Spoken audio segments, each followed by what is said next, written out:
বিজেপিৰ ৰাষ্ট্ৰীয় সভাপতি অমিত শাহক মুকলিৰ প্ৰত্যাহ্বান জনালে প্ৰাক্তন মুখ্যমন্ত্ৰী তৰুণ গগৈ। অসমত এনআৰচিৰ পৰা 10 লাখ বিদেশী বাদ পৰিলে ৰাজনৈতিক জীৱনৰ পৰা সন্যাস লোৱাৰ ঘোষণা কৰিছে তৰুণ গগৈ। হিন্দু ৰাষ্ট্ৰৰ নামত অসমক কেতিয়াও দ্বিতীয় ত্ৰিপুৰা হ'বলৈ নিদিয়ে আৰু হুংকাৰ দিয়ে প্ৰাক্তন মুখ্যমন্ত্ৰীজনে। বৃহস্পতিবাৰে বৰপেটাত এই মন্তব্য কৰে তৰুণ গগৈ। অমিত শাহে যোৱাকালি কি কৈছে? মহাৰাষ্ট্ৰত কৈছে অসমত 40 লাখ বিদেশী আছে, এনআৰচিৰ তেওঁলোকৰ নাম বাদ পৰিছে, এই সকলো ইনফিল্ট্ৰেটৰ তেওঁলোকক আমি বহিষ্কাৰ কৰিছোঁ। এতিয়াও কৈছোঁ, মই তেওঁক চেলেঞ্জ কৰিছোঁ, যদি 40 লাখ আছে, 40 লাখ নেলাগে, মোক 10 লাখ উলিয়াই দিয়ে। যদি 10 লাখ উলিয়াই দিয়ে, মই সন্ন্যাস হম, আৰু যদি নোৱাৰা তুমিও সন্ন্যাস হম। আমি অসমখন কেতিয়াও ত্ৰিপুৰা হ'বলৈ দিব নোৱাৰোঁ। হিন্দু ৰাষ্ট্ৰৰ নামত অসমখন আমি ত্ৰিপুৰা হ'বলৈ নিদিওঁ আৰু নিদিওঁ। তাৰ কাৰণে আমি যিমান সংগ্ৰাম কৰিব লাগিব।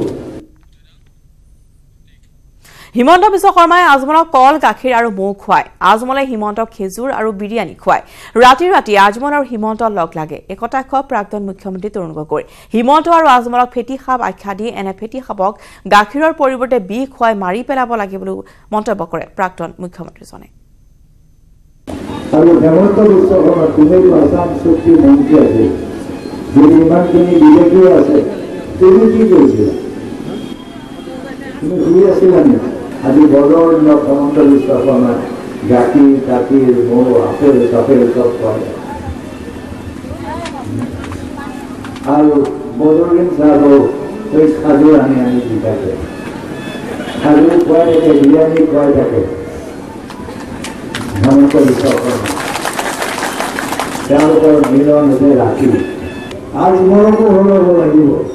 আজমলে যিটো যুগ আৰু আজমল মই কৈছোঁ, তেওঁ আমাৰ খেতিহাক, হেমন্ত খেতিহাক, এই দুটা খেতিহাক আমি ডাঙৰ হ'বলৈ দিব নোৱাৰোঁ।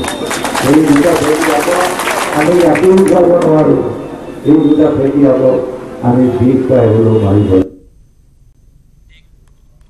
নিৰ্বাচনৰ ভোটদান নকৰিলে প্ৰাক্তন মুখ্যমন্ত্ৰী প্ৰফুল্ল কুমাৰ মহন্তই নাগৰিকত্ব সংশোধনী বিধেয়কৰ বিৰোধিতা কৰি নিদিলে ভোট। নাগৰিকত্ব সংশোধনী বিধেয়কক লৈ নিজৰ স্থিতিত অটল হৈ থাকিল মহন্ত। মই এইবাৰ ভোটাধিকাৰ সাব্যস্ত কৰা নাই, কাৰণ কেন্দ্ৰীয় চৰকাৰে বাৰেপতি তেওঁলোকে ষ্টেটমেণ্ট দি আছে যে যদি এইবাৰ তেওঁলোকে গভৰ্ণমেণ্ট কৰিব পাৰে, বিজেপি গভৰ্ণমেণ্ট, তেতিয়াহ'লে কেবক তেওঁলোকে পাছ কৰাবৰ কাৰণে যৎপৰোনাস্তি চেষ্টা কৰিব। আৰু যদি এই বিলখন আইনত পৰিণত হয়, তেতিয়াহ'লে দেশৰ ভিতৰত আটাইতকৈ অসম ক্ষতিগ্ৰস্ত হ'ব আৰু ইয়াৰ থলুৱা খিলঞ্জীয়া জনসাধাৰণৰ বিভিন্ন বিষয়ত অধিকাৰ হেৰাব। গতিকে এইখন আমি বিৰোধিতা কৰি আহিছোঁ আৰু ইয়াৰ বিৰোধিতাৰে অন প্ৰটেষ্ট আজি ভোট সাব্যস্ত কৰা নাই। নাগৰিকত্ব সংশোধনী বিধেয়কক ঢাল হিচাপে লৈ ৰাজ্যক টুপি পিন্ধাইছে কংগ্ৰেছ আৰু AIUDF-এ। এই মন্তব্য বিজেপি বিধায়ক শিলাদিত্য দেৱৰ। কংগ্ৰেছ আৰু AIUDF-ৰ বিৰুদ্ধে সাম্প্ৰদায়িক ৰাজনীতিৰ অভিযোগ তুলি দুয়োটা দলৰ ৰাজনীতিয়ে বিজেপিক সহায়হে কৰিব বুলিও মন্তব্য কৰে হুজাৰ বিধায়কজনে। कांग्रेस और AIUDF का कम्युनल पॉलिटिक्स बीजेपी को फायदा पहुंचाने वाला है और हमारा डेवलपमेंट का जो पॉलिटिक्स है वो तो है ही है। आज जो CAB के बारे में वो बात कर रहे हैं, वो CAB नहीं, वो CAP है, मतलब टोपीबाजी कर रहे हैं खाली। अजमल साहब जो है ये तो मौलाना है, और दूसरी बात है ये हमेशा ऐसी ही बात करते हैं क्योंकि वो तो मौलाना बने ऐसा शिक्षा लेके बीजेपी सरकार बनेगा तो उनको सुअर का मीट खाने पड़ेगा, ऐसा भी कुछ बयान उनका आया था। प्रॉब्लम ये है कि ये उनका है, हमारा प्रॉब्लम नहीं है। मौलाना साहब कौन सा मीट खाना चाहता है, कौन सा मांस खाना चाहता है, ये उनको तय करना है।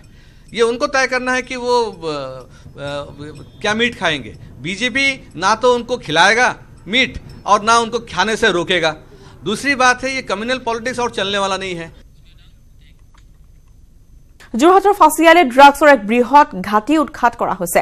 যোৰহাট সদৰ আৰক্ষীয়ে ফাঁচিয়ালিৰ ধনঞ্জয় দেৱনাথৰ কোঠাৰ পৰা উদ্ধাৰ কৰিছে ড্ৰাগছৰ বহুপুৰীয়া চিৰিঞ্জ, ভাঙকে ধৰি বহু আপত্তিজনক সামগ্ৰী। ড্ৰাগছৰ ব্যৱসায়ৰ সৈতে জড়িত থকাৰ সন্দেহত কোঠাটোৰ পৰা হাতে লোটে চিন্তু দাস ওৰফে ডেন নামৰ এজন যুৱক আৰু ঘৰটোৰ গৰাকী ধনঞ্জয় দেৱনাথক আটক কৰিছে আৰক্ষীয়ে।